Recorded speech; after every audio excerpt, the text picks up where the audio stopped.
अस्सलामु अलैकुम वरहमतुल्लाहि वबरकातुहू। नशीन पर तशरीफ फरमा मंच पर बैठे हुए भागीदारी संकल्प मोर्चा के सदर मोहतरम जनाब ओम प्रकाश राजभर साहब,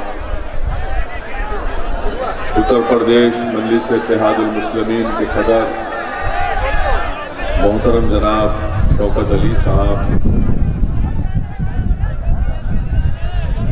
मजलिस इत्तेहादुल मुस्लिमीन उतरौला विधानसभा के उम्मीदवार डॉक्टर मन्नान साहब, मेरे मजलिसी रुखा जनाब ओम प्रकाश राजभर साहब के पार्टी के तमाम जिम्मेदारान, मेरी इज्जतदार माँ और बहनों, बुजुर्गों और मेरे गयूर नौजवान साथियों, मैं सबसे पहले आप तमाम का शुक्रिया अदा करता हूँ कि आप तमाम ने अपना कीमती वक्त निकालकर उतरौला की इस औलिया अल्लाह की सरजमीन पर आपने मजलिस के जलसे में शिरकत करके इस जलसे को कामयाब किया। मैं आपके दरमियान में इसलिए आया हूं कि आप तमाम से ये गुजारिश करने के लिए कि उत्तर प्रदेश रियासत में आइंदा साल जो असेंबली या विधानसभा के इंतखाबात या चुनाव होने जा रहे हैं, उसमें हम तमाम को अपने एक एक वोट को जोड़कर मुत्तहिद होकर हमको जनाब ओम प्रकाश राजभर साहब को जो भागीदारी संकल्प मोर्चा को उन्होंने बनाया है उसको कामयाब करना है। मैं आपके दरमियान में इसलिए आया हूं कि जनाब ओम प्रकाश राजभर साहब एक बेखौफ और एक इज्जतदार और एक गयूर सियासी लीडर हैं, जिन्होंने अपनी बरादरी के लिए बरसों काम किया, जमीन पर चलकर गाड़ी और ट्रेन में सफर करके उन्होंने अपने समाज को मुत्तहिद करके उत्तर प्रदेश की सियासत में अपने समाज को उनका एक मुकाम पैदा किया। मैं जनाब राजभर साहब को सलाम करता हूं कि उन्होंने बड़ी मेहनत और काविशों के साथ अपने समाज को यहां तक लाया और वो इस पर मुतमईन या इत्मीनान नहीं किया, बल्कि उन्होंने भागीदारी संकल्प मोर्चा को बनाया और इस भागीदारी संकल्प मोर्चा में तमाम उत्तर प्रदेश के पिछड़े हुए समाज को शामिल किया, उनकी सियासी पार्टियों को शामिल किया और मजलिस इत्तेहादुल मुस्लिमीन भी जनाब ओम प्रकाश राजभर साहब के साथ कंधे से कंधा मिलाकर खड़ी है। मैं उतरौला के गयूर अवाम को ये पैगाम देने आया हूं कि आप मेरी इस बात को जहन नशीन कर लीजिए। मैंने हमेशा कहा और फिर कह रहा हूं और कहता रहूंगा कि भारत की सियासत की तल्ख हकीकत यह है कि अगर जब तक आपके पास अपने वोट से आपके नुमाइंदे कामयाब नहीं होंगे, आपके मसाइल कभी हल नहीं किए जाएंगे। भारत की सियासत की तल्ख हकीकत यह है कि अगर कोई दलित समाज से उसका ताल्लुक है, कोई राजभर समाज से उसका ताल्लुक है, कोई बैकवर्ड क्लास से उसका ताल्लुक है, कोई मुस्लिम अक़लियत से उसका ताल्लुक है, तो याद रखिए आप जब तक अपने नुमाइंदों को कामयाब नहीं करेंगे, अपने विधायक को, अपने सांसद को, अपने जिला परिषद के इलेक्शन में अपने वोट से अपनी पार्टी के नुमाइंदों को कामयाब नहीं करेंगे, आपकी आवाज को ही नहीं सुनेगा, आपकी आंख से बहने वाले आंसुओं की कोई परवाह नहीं करेगा, आपके चेहरों पर जो मसाइब और मुश्किलात रोनुमा होती है, तो इख्तिदार की कुर्सियों पर बैठने वाले जालिम लोग बजाय उन जुल्म को और उस तकलीफ को महसूस करे वो मुस्कुराते रहेंगे। इसलिए मेरे अजीज दोस्तों, मेरे बुजुर्गों, मेरी इज्जतदार माँ और बहनों, उत्तर प्रदेश की सियासत में एक तारीखी मौका आपके पास आया है कि आज आप भागीदारी संकल्प मोर्चा के तहत जमा हो जाइए और हम लोग मिलकर अपने दिलों को मिलाकर गलतफहमियों का खात्मा करके एक मुत्तहिदा कोशिश करेंगे ताकि वो पिछड़ा समाज जिसको बड़ी बड़ी पार्टियों ने उनसे इंसाफ नहीं किया, मैं आपसे ये भी गुजारिश करने आया हूं कि आइंदा साल जब उत्तरला में असेंबली के विधानसभा के चुनाव होंगे तो यहां से इंशाअल्लाह ताला डॉक्टर मन्नान मजलिस के उम्मीदवार होंगे। मेरे अजीज दोस्तों और बुजुर्गों, आप जानते हैं कि उत्तर प्रदेश में बीजेपी की सरकार बनी, पिछले 4 साल से बीजेपी की सरकार है और उत्तर प्रदेश रियासत के चीफ मिनिस्टर मुख्यमंत्री जनाब योगी आदित्यनाथ है। इन्होंने कोई कसर बाकी नहीं रखी कि भारत के संविधान की धज्जियां उड़ाई जाए। इन्होंने कोई कसर बाकी नहीं रखी कि सिर्फ एक ही मजहब की, एक ही तबके की, एक ही जात बरादरी की बात करें।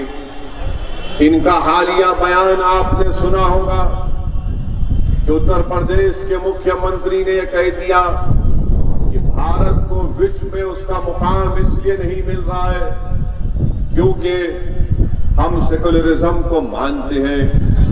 मैं उत्तरला की सरजमीन में खड़े होकर उत्तर प्रदेश के मुख्यमंत्री को ज्ञान देना चाहता हूं, उनको बताना चाहता हूं कि शायद उत्तर प्रदेश के मुख्यमंत्री ये भूल चुके हैं कि जिस संविधान पर उन्होंने कसम खाकर उत्तर प्रदेश के मुख्यमंत्री बने, उसी संविधान में योगी जी अगर आप नहीं जानते तो मैं आपको बता रहा हूं कि जिस संविधान को बाबा साहिब अम्बेडकर ने बनाया, उस संविधान में मेरी आपसे गुजारिश है कि आप भारत के संविधान की आर्टिकल 14 को पढ़ लीजिए, आर्टिकल 19 को पढ़ लीजिए, आर्टिकल 22 को पढ़ लीजिए, 25 को, 26 को, 29 और 30 को पढ़ लीजिए।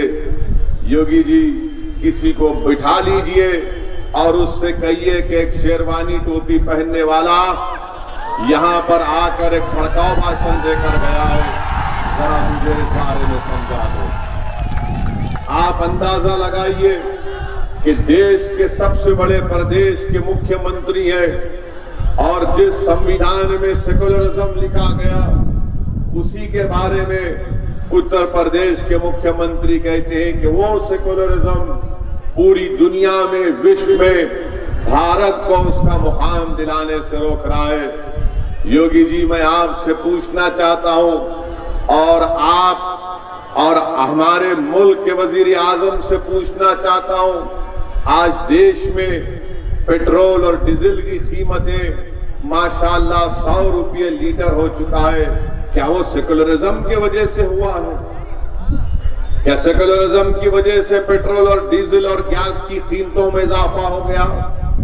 बताइए, वो बीजेपी जो कहती थी कि हमने गरीब महिलाओं को गैस का सिलेंडर दिया, आज वही गरीब महिला 865 रुपये का गैस का सिलेंडर खरीदने के मौक़िफ़ में नहीं है, इसलिए कि उसको किराया देना है अपने घर का, इसलिए कि उसको अपने बच्चों को खाना खिलाना है, इसलिए कि उसके पति के पास अब नौकरी बाकी नहीं रही।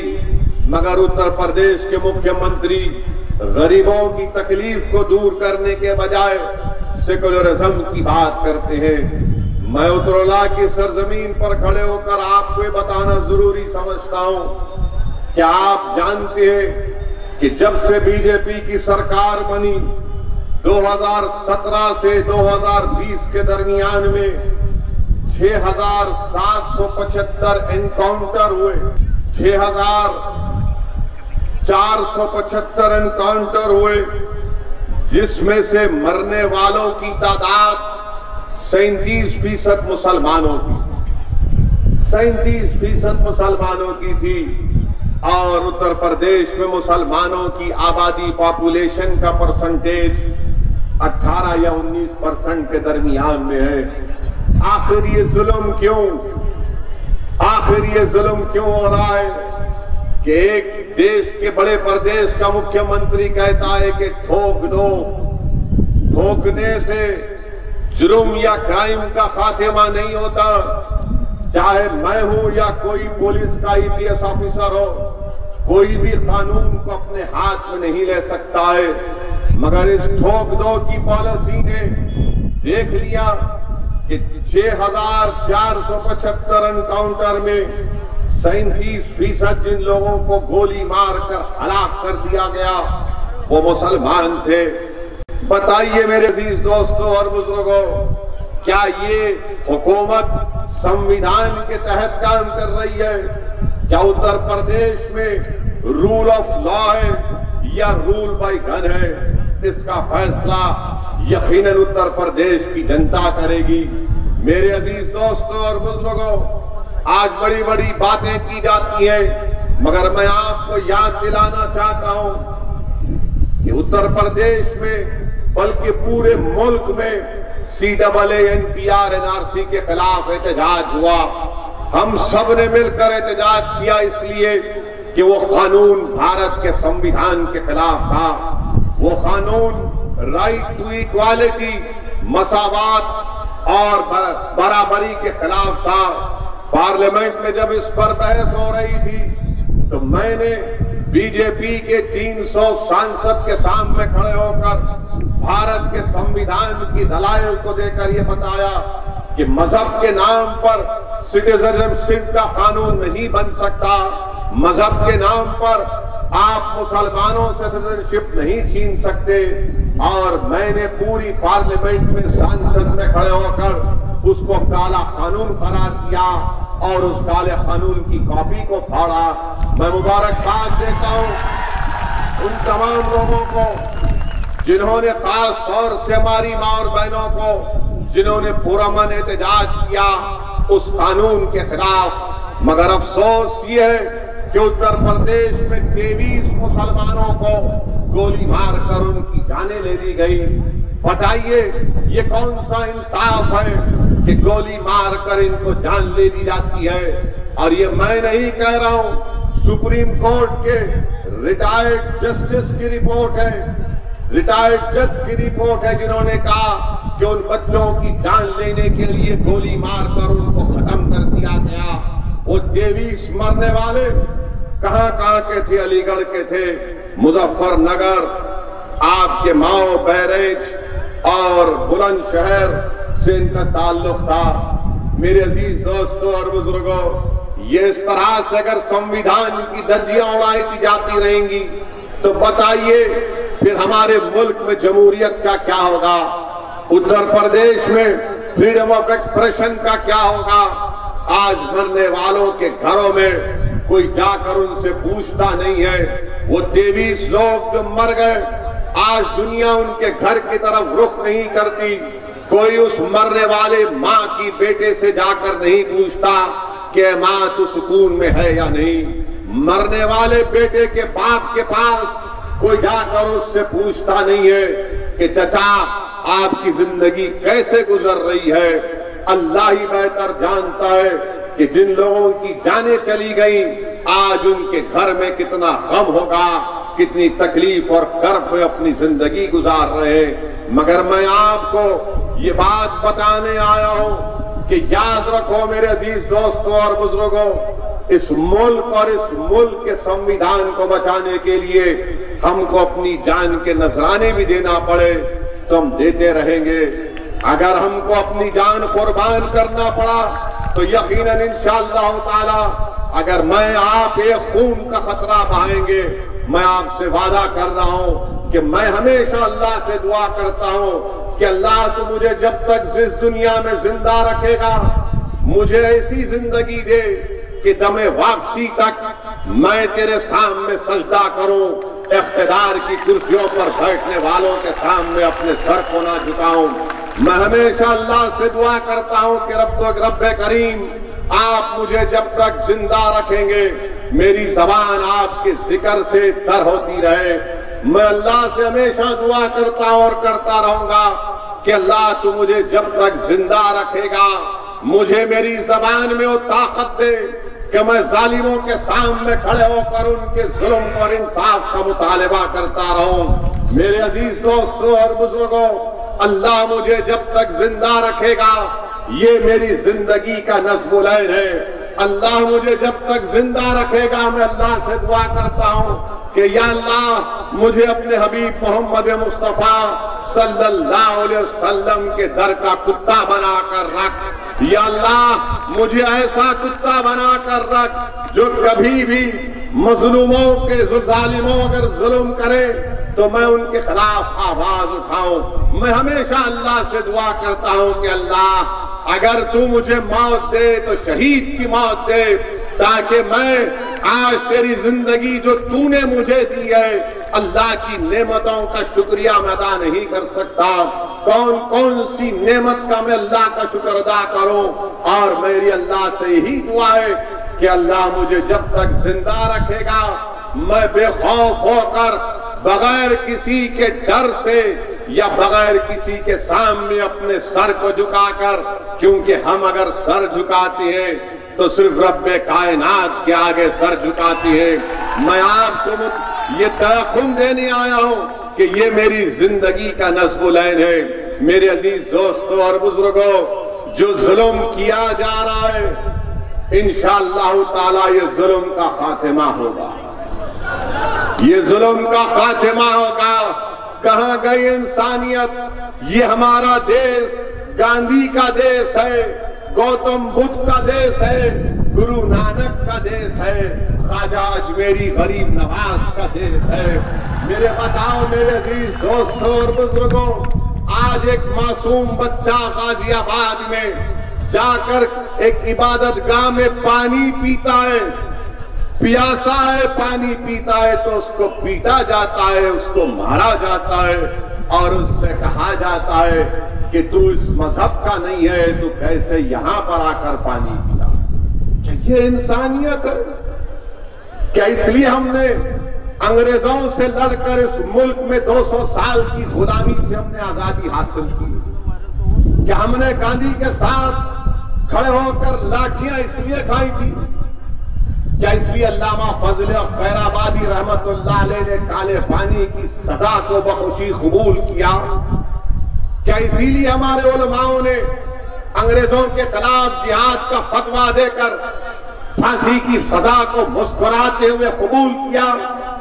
क्या इसीलिए जौहर बरादरान ने, क्या इसीलिए मौलाना अबुल कलाम आजाद ने इसी दिन के लिए दिया था कि अगर कोई मासूम बच्चा किसी और की इबादत गाह में जाकर पीने का पानी पीता है तो उसको मारकर उसकी वीडियो बनाई जाएगी? ये इंसानियत है। और तुम नाम लेते हो गांधी का, तुम नाम लेते हो कि भारत में हम अपनी आजादी के 75 साल का जश्न मनाएंगे। किस बात का जश्न मनाओगे? किस बात का जश्न मनाओगे कि बच्चे को मारकर उसका वीडियो बनाते हैं? हम कौन सा खराज अकीदत गांधी को पेश कर रहे हैं? हम कौन सा खराज अकीदत सरदार पटेल को पेश कर रहे हैं? हम कौन सा खराज अकीदत उन मुजाहिदीन आजादी को पेश कर रहे हैं? हम कौन सी मोहब्बत सुभाष चंद्र बोस नेताजी से अदा कर रहे हैं कि जब इसी देश में एक बच्चे को मारकर उसकी वीडियो बनाई जाती? शर्म आनी चाहिए उन लोगों को जो एक मासूम बच्चे को पीटते, चुल्लू भर पानी में डूब मरना चाहिए उन लोगों को जो नफरत की फिजाओं में इजाफा कर रहे हैं। अरे इबादत का किसी की भी होगी, तुम भगवान की पूजा करो या अल्लाह की करो या गौतम बुद्ध की करो, मगर इंसानियत तो सबसे बड़ी चीज है। अगर मैं अच्छा मुसलमान, अगर मैं अच्छा इंसान नहीं हूं तो मैं अच्छा मुसलमान नहीं बन सकता। अच्छा मुसलमान बनने के लिए अच्छा इंसान बनना पड़ेगा, और अच्छा इंसान बनने के लिए कमली वाले आका ने क्या कहा था कि तुम जमीन वालों पर रहम करो, आसमान वाला तुम पर रहम करेगा। यहां रहम नहीं किया जा रहा है, यहां पर रहम नहीं किया जा रहा है, यहां पर जुल्म किया जा रहा है, यहां पर नफरत में इजाफा किया जा रहा है। बताओ, जब ये नफरत इतनी फैल जाएगी तो फिर मुल्क में क्या होगा? कौन एक्सट्रीमिज्म की तरफ जा रहा है? कौन रेडिकलाइज हो चुका है? मेरे अजीज दोस्तों और बुजुर्गों, ये बात आपको समझने की जरूरत है। इसीलिए इस नफरत के खात्मे के लिए, ताकि वो मासूम बच्चे जो आज हमारी सफों में बैठे हैं, उनको कोई मारे ना पीटे, उस बच्चे के माँ बाप की कोई बेइज्जती ना करे, इसीलिए ओम प्रकाश राजभर साहब ने संकल्प मोर्चा बनाया है। और हमको जुल्म के खात्मे के लिए, इंसाफ को हासिल करने के लिए, मेरे अजीज दोस्तों, मेरी इज्जतदार माँ और बहनों, हमको नफरत के खिलाफ मुत्तहिद होना पड़ेगा। हमको ये लड़ाई जो लोग लड़ा रहे हैं, इसके खात्मे के लिए, जहर के खात्मे के लिए, इस मुल्क, इस देश को बचाने के लिए, उत्तर प्रदेश में मोहब्बतों की फिजाओं को आम करने के लिए मेरी आपसे गुजारिश है कि आपने बहुत मौका दिया, सपा को दिया, बीएसपी को दिया, कांग्रेस को दिया। अब मैं आपसे अपील कर रहा हूं कि आज आपके सामने एक ताकतवर रूप में संकल्प मोर्चा, जिसकी ओम प्रकाश राजभर क़यादत कर रहा है, मेरी आपसे गुजारिश है कि आप इनका साथ दें, मुत्तहिदा तौर पर अपने के कोर्ट का इस्तेमाल करें। और जो लोग राजभर साहब को और असदुद्दीन ओवैसी को बी टीम का बात करते हैं, मैं उनसे कहना चाह रहा हूं, प्यारे, हम बी टीम नहीं है, हम बी टीम नहीं है, हम वो टीम है, हम तराजू का वो पलड़ा है कि जिसका साथ देंगे वो तख्त पर बैठ जाएगा, हम जिसका साथ छोड़ देंगे वो तख्ते पर लेट जाएगा इंशाअल्लाह ताला। तो अब तुम अपनी फिक्र करो और तुम वो बात याद रखो। ये तमाम नाम निहाद सेकुलर पार्टी से कहना चाह रहा हूं, जो ये समझते हैं कि मुसलमान हो या राजभर हो या दलित हो या बैकवर्ड क्लास हो, उसका तो वोट हमारे जेब में है। नहीं, अब तुम्हारी जेब में कोई चीज नहीं रखा गया है, तुम्हारी जेब खाली हो चुकी है। तुम बेईमान थे, इसलिए तुम्हारे लोग तुमको छोड़कर चले गए। अब सबकी नजरें ओम प्रकाश राजभर और मजलिस इत्तेहादुल मुस्लिमीन की तरफ लगी हुई है। आज हम जहां कहीं भी जाते हैं, अल्हम्दुलिल्लाह लोग जमा होकर हमारे हौसले को बुलंद करते और कहते हैं कि आगे बढ़िए, उत्तर प्रदेश को बचाइए। उत्तर प्रदेश में एक नई सियासी क़यादत की और एक नई सियासी फिजाओं को पैदा करने की जरूरत है। मेरे अजीज दोस्तों और बुजुर्गों, 5 साल पहले आपने बहुत सी पार्टियों को वोट दिया। मैं 5 साल पहले भी उत्तर प्रदेश में मुख्तलिफ मुकामात पर जाकर अपनी बात को रखा, मगर उस वक्त आपको कहा गया था कि सेकुलरिज्म को बचाना, आपको कहा गया था कि सेकुलरिज्म को बचाना है, सेकुलरिज्म को बचाना है। और आपने देख लिया कि सेकुलरिज्म को तो नहीं बचा पाए, मगर अपने खानदान को बचा लिए। सेकुलरिज्म को तो बचा नहीं पाए, मगर अपने रिश्तेदारों को बचा दिए। और हुआ क्या कि नुकसान उनका नहीं हुआ जो कल मुख्यमंत्री थे, आज भी वो आराम से अपने घर में सो रहे हैं, मगर बुरा हाल किसका हो गया? बुरा हाल मेरा हो गया। आज मेरी आवाज को दबा दिया जाता है, मेरे महल्ले जात में, मेरे गांव में, मेरे शहर में जहां पर गरीब और कमजोर बसता है वहां पर कोई डेवलपमेंट नहीं किया जाता है। मेरे अजीज दोस्तों, मेरी इज्जतदार माँ और बहनों, इसलिए आपसे अपील कर रहा हूं कि एक विकल्प, एक अल्टरनेट पॉलिटिकल प्लेटफॉर्म आपके सामने आया है, आप इसका साथ दीजिए। और फिर बहुत से लोग मुझे ये पैगाम दिए कि किसी ने कुरान करीम के बारे में कुछ कह दिया है। मेरे अजीज दोस्तों और बुजुर्गों, इन लोगों के बारे में क्या कह सकते हैं? नाम वसीम होगा, ये नाम वसीम नहीं बल्कि इसको तो लईम पुकारना चाहिए, इसको तो लईम पुकारना चाहिए। और ये लोग वो लोग हैं जो फिरका परस्ती को इजाफा करना चाहती है। ये वो लोग हैं जो हमारी सफों में इंतशार को बर्पा करना चाहती है। ये वो लोग हैं हमारे इख्तलाफात को और फरोग देना चाहते हैं। जो लोग कुरान के बारे में इस तरह की बात कर रहे हैं, मैं तुमको लईम कहता हूं, मैं तुमको अबू जहल का जानशीन कहता हूं, मैं तुमको फिरौन का बेटा कहता हूं, मैं तुमको नमरूद की औलाद कहता हूं। अरे वो कुरान अगर शेर खुदा हजरत अली है, जिनको असदुल्लाह कहा जाता है, क्या असदुल्लाह की मौजूदगी में कोई कलामुल्लाह में इजाफा या कमी कर सकता था? जिस अहले बैत के घर में कुरान करीम को नाजिल किया गया, आज तुम इस तरह की वाहियात बातें करते हो।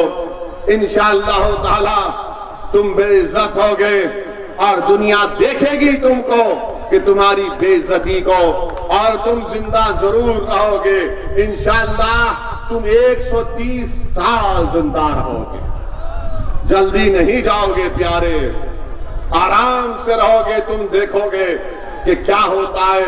मेरे अजीज दोस्तों और बुजुर्गों, मेरी आपसे एक और बात आप तक कहना था कि मजलिस के ताल्लुक से लोग हमको कहते हैं कि जहां हम लड़ते हैं वहां बीजेपी जीत जाती है। मेरे अजीज दोस्तों और बुजुर्गों, मैं उन लोगों से पूछना चाहता हूं, अमेठी में तो मेरा कैंडिडेट नहीं था, कैसे हार गए प्यारे? वहां पर हम तो नहीं थे, वहां पर हम तो नहीं थे। अच्छा, फिर समाजवादी पार्टी के बड़े बड़े परिवार के लोग हार गए, बड़े बड़े लोग हार गए, कन्नौज से हार गए, हारे ना, कन्नौज से हार गए। वो क्या मैं था यार? ओम प्रकाश साहब जाकर पढ़कर भूख कराए थे क्या? आप वहां पर हार गए। आप हारते हैं तो उसका कोई तस्करा नहीं होता। अब हम जब आगे बढ़कर गरीब मजलूम अवाम के इंसाफ के लिए लड़ते हैं तो इनको पेट में दर्द शुरू हो जाता है, इनको सर में दर्द शुरू हो जाता है। जरूर आपके सर में दर्द होना चाहिए, आपको तकलीफ होना चाहिए। अभी भी वक्त है हमारी इन बातों का जिसका जिक्र ओम प्रकाश राजभर साहब ने किया। संजीदगी से गौर करिए, उस पर सोचिए, वरना नुकसान हमारा कुछ भी नहीं है। हमारे पास ना कोई महल है, ना हमारे पास कोई चीज है। अगर फिर तुम चले गए गुमनामी के वादियों में तो याद रखो, जो तुम्हारा महल तुम्हारे पास है वो इंशाअल्लाह कहीं वीरान ना बन जाए, वरना दुनिया देख कर कहेगी कि हाँ, ये खंडेर बता रहा है कि इमारत किसी जमाने में शानदार थी। अब इनको सोचना है कि क्या इक़दाम करना है। हम और राजभर साहब बिहार में मिलकर इलेक्शन लड़े थे। हम वहां पर भी अपने पार्टी को मजलिस और राजभर साहब साथ थे। बिहार में मजलिस के 5 MLA जीत कर गए और जीत कर सीमांचल के इलाके से गए। जिस तरह आपके उतरोला, जिस तरह आपका ये जिला पसमानदा है एतबार से, उसी तरह सीमांचल का इलाका पसमानदा है, बैकवर्ड है। मगर हमारे 5 MLA जब बिहार की विधानसभा में जीत कर गए तो वहां पर जाकर उन्होंने गूंगों की तरह बैठकर, खामोश बैठकर, जैसा कोई मुशायरे में बैठकर शायर को सुनता है, हमने वो काम नहीं किया। बिहार के विधानसभा के दरो दीवार को मजलिस-ए-इत्तेहादुल मुस्लिमीन के अरकान असेंबली ने हिलाकर रख दिया। जिस तरह ओम प्रकाश राजभर साहब ने उत्तर प्रदेश की विधानसभा को खड़े होकर बेखौफ होकर आवाम के मसाइल को बयान करते हैं, उसी तरह मजलिस के एमएलए बिहार की विधानसभा में हर मसले को उठाते हैं। इतना उठाया कि बिहार के चीफ मिनिस्टर नीतीश कुमार ने चिढ़ गए, गुस्सा आया और कहा कि मैं देख लूंगा।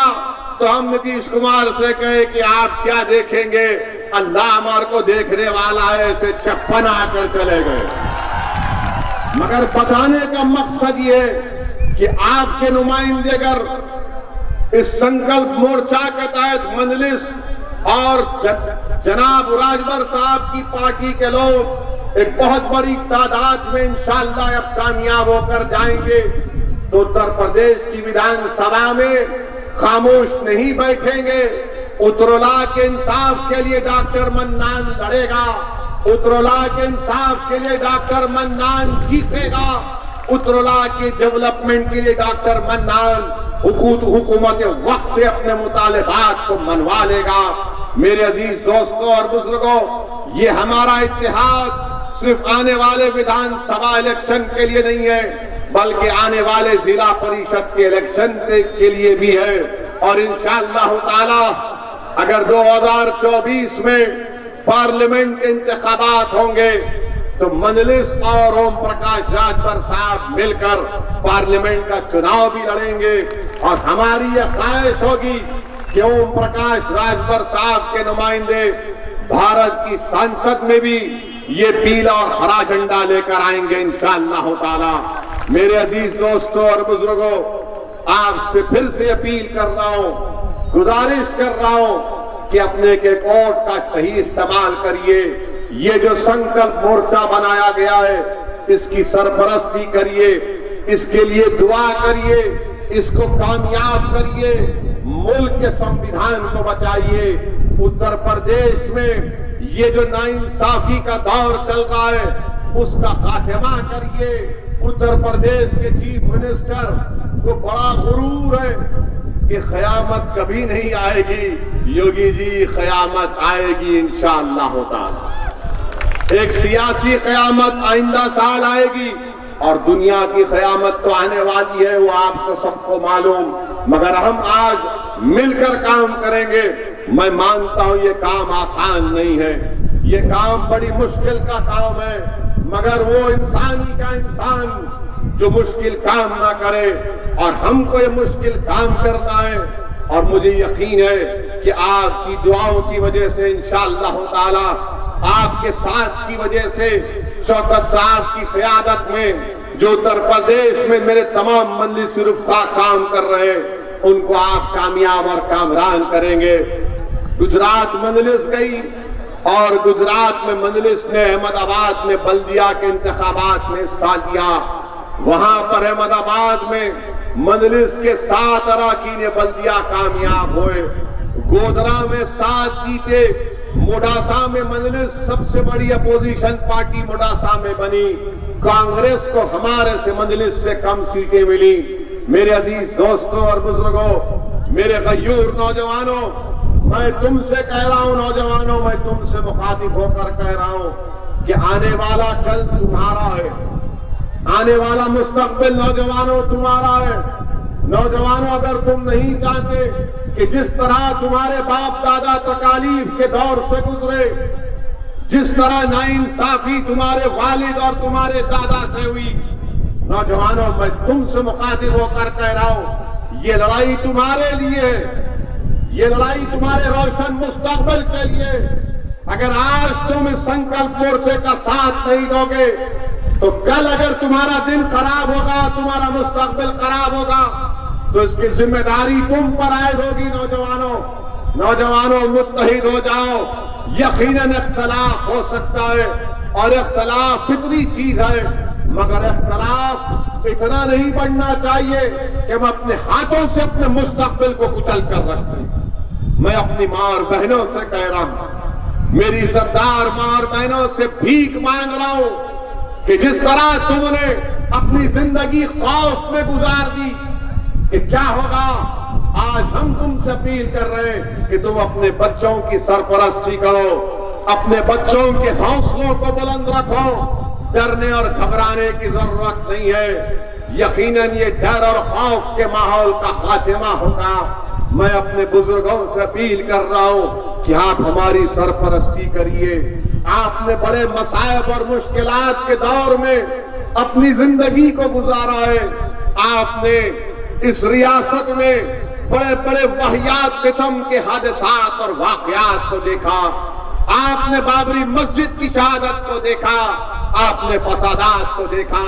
मैं अपने बुजुर्गों से इल्तिजा कर रहा हूं कि आप मुझ जैसे दीवाने की सरपरस्ती करो, मुझे आप गाइड करो। अगर मैं गलती करता हूं तो मुझे सही करो। आप मेरा हाथ पकड़कर इस अंधेरी रात में एक रोशनी का मीनार बनकर मुझे रास्ता दिखाओ। मुझे खौफ नहीं है, मैं आग में कूदने को तैयार हूं, मैं खाई में कूदने को तैयार हूं। इसलिए तैयार हूं कि मैं चाहता हूं कि मुझे हक मिले, इन बच्चों को उनका रोशन मुस्तकबिल उनको मिले। मैं चाहता हूं कि माओ को उनकी जिंदगी, अल्लाह जब तक उनको जिंदा रखेगा, उनकी जिंदगी में उनके बच्चों को उनका हक मिले, रोशन मुस्तकबिल मिले। हमारे बच्चों के लिए स्कूल का इंतजाम हो, जुल्म का खात्मा हो। अरे अगर आज जरूरत है तो स्कूल और यूनिवर्सिटी में हमें अपने अपने बच्चों को भरने की जरूरत है। मगर ये हकीकत है कि बजाय यूनिवर्सिटी और स्कूलों में हमारे बच्चे तालीम हासिल करें, हमको जेलों में डालकर हमारी जवानी को सड़ा दिया जाता है। कौन है पूछने वाला, बताओ? वो बच्चे जो सड़ रहे हैं जेलों में, मासूम नौजवान जेल में डाल दिए जाते हैं, कोई पूछने वाला नहीं है। कोई सियासी पार्टी उनके लिए आवाज नहीं उठाती।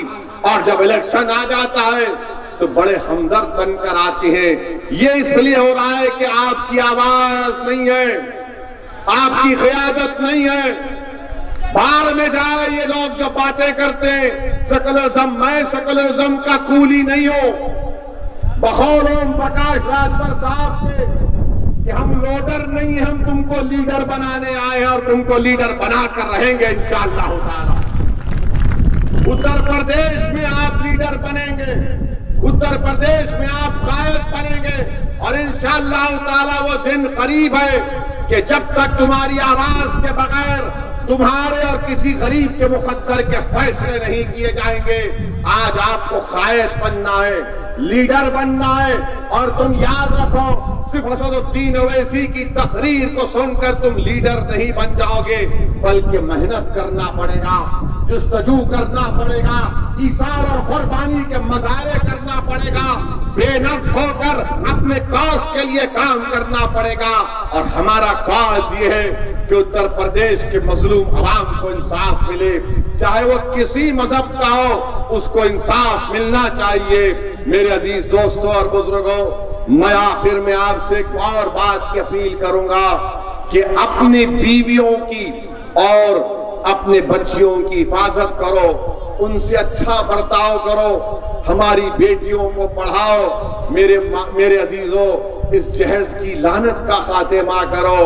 कोई दिन ऐसा नहीं जाता कि कोई हमारी बहन रोती है। जहेज की लानत की वजह से शादी की में आसानी पैदा करो, ये माशरे की बुराइयों का खात्मा करो और नेक हो जाओ, एक हो जाओ। और याद रखो, अगर अब भी तुम इसके बाद, ये तमाम हालात के बाद भी अगर तुम नहीं उठोगे तो क्या तुम क़यामत में उठोगे? अगर आज तुम नहीं उठोगे तो कब उठोगे तुम बताओ? मैं तुमको बता रहा हूं कि तुम्हारी बर्बादी के तमाम मंसूबे बनाए जा रहे हैं, तुम्हें खत्म करने के, तुम्हारी शनाख्त को, हमारी पहचान को खत्म करने के मंसूबे बनाए जा रहे हैं। क्या तुम नहीं देखते वो गाजियाबाद के बच्चे को पीने के पानी पीने पर मारा जाता है? क्या पैगाम मिलता है? कब उठोगे मेरे भाई? इस ख्वाबे गफलत से बेदार हो जाओ। सेकुलरिज्म को बचाना सिर्फ असदुद्दीन ओवैसी की जिम्मेदारी है, ओम प्रकाश राजभर की नहीं है। सेकुलरिज्म का बोझ सबको उठाना पड़ेगा। हम 60 साल से खाली कूली बने हुए और जो हमारा वोट हासिल करते गए वो नेता बन गए, विधायक बन गए, सांसद बन गए, मुख्यमंत्री बन गए और हमको एक चपरासी की नौकरी तक नहीं। आज मैं आपसे अपील कर रहा हूं कि नाइंसाफियों का खात्मा इसी वजह से हो सकता है कि हम मुत्तहिद हो जाएं, अपने पार्टी के उम्मीदवारों को कामयाब करें। कामयाब हो सकते हैं, डरने और घबराने की जरूरत नहीं है। मेरे इस जलसे के बाद बड़े बड़े मुनाफिकीन आएंगे, डरने वाले आएंगे जो योगी से डरते हैं, मोदी से डरते हैं, जो इन तमाम सेकुलर पार्टी के नेताओं से डरते हैं। मैं उन मुनाफिकीन से कह रहा हूं कि मैं तुमसे ना डरता था, ना कभी डरता रहूंगा, ना मैं तुम्हारे सियासी आकाओं से डरता हूं। मैं किसी से नहीं डरता, मैं सिर्फ अल्लाह से डरता हूं। हाँ, अगर मेरे मुकद्दर में अल्लाह जेल लिखा है तो जेल तो जाऊंगा, अगर मेरे मुकद्दर में अल्लाह गोली लिखा है तो अल्लाह, मैं तो दुआ कर रहा हूं कि हमेशा दुआ करता हूं काबतुल्लाह शरीफ के सामने और नबी करीम सल्लल्लाहु अलैहि वसल्लम के उन जाली मुबारक के सामने खड़े होकर भीख मांग रहा हूं कि आका जब तक जिंदा रखना है रखो, आपके दर का कुत्ता बनाकर रखो, या फिर आपके इस हलाल हक पर अपनी जान को मैं कुर्बान कर दूं। मेरे अजीज दोस्तों, डरने की जरूरत नहीं है। याद रखो, हम दुनिया में एक ही बार मरने को आए। इज्जत से जिंदगी गुजारो, बेखौफ होकर अपनी जिंदगी लो। क्यों? क्योंकि भारत का संविधान इस बात की हमको इजाजत देता है कि हम अपने हक के लिए लड़ें। ये संविधान हमको ये नहीं कहता कि तुम कमरे की घर में बैठकर अपने दरो दीवार में बैठकर अपने दरवाजे बंद कर रो। नौजवानों, तुमको संविधान ये नहीं कहता कि तुम अगर कोई मारे तो तुम किसी खेत के कोने में जाकर आंख से आंसू बहा लो। नहीं नौजवानों, ये संविधान तुमसे कहता है कि लड़ना पड़ेगा। जब तक तुम लड़ोगे नहीं, उठोगे नहीं अपने हक के लिए, कोई तुम्हारा हक देने वाला नहीं है। तुम लाख रो लो, भीख मांगो, कुछ नहीं देने वाले। जिस दिन तुम उठ जाओगे और बोलोगे कि हाँ मैं नेता बनूंगा अपनी बिरादरी का, मजलूम अवाम का, और मैं अपने हक की लड़ाई लड़ूंगा, तो यकीनन तुम कामयाब होगे।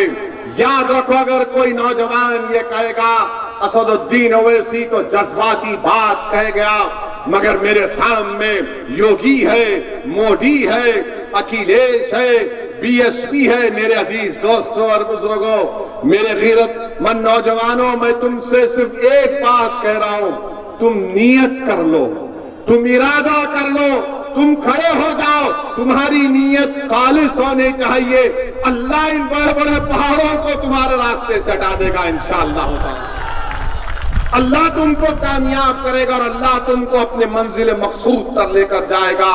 जरूरत इस बात की है कि नियतों में इखलास होना चाहिए, नियत साफ होनी चाहिए, और दिलों का हाल तो रब्बे करीम जानने वाला है।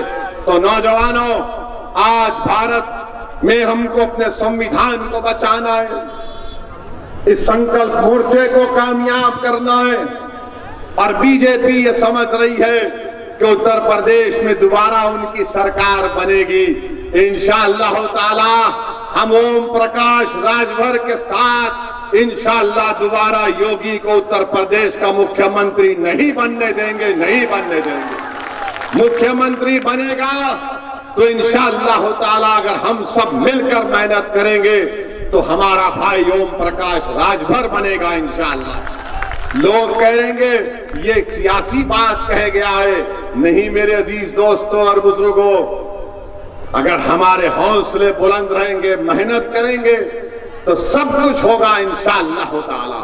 मगर हमारी कोशिश यही है कि दोबारा उत्तर प्रदेश में बीजेपी की सरकार ना बने, और हमारे साथ जो आता है आप आइए, नहीं आते तो फिर बाद में जब नुकसान हो जाएगा, जब तुम्हारा महल खंडेर में तब्दील हो जाएगा, तब तुम शिकायत नहीं करना हमसे, क्योंकि हम तो भिखारी लोग हैं। हमारी फकीरी में अल्लाह ने शाही दी है।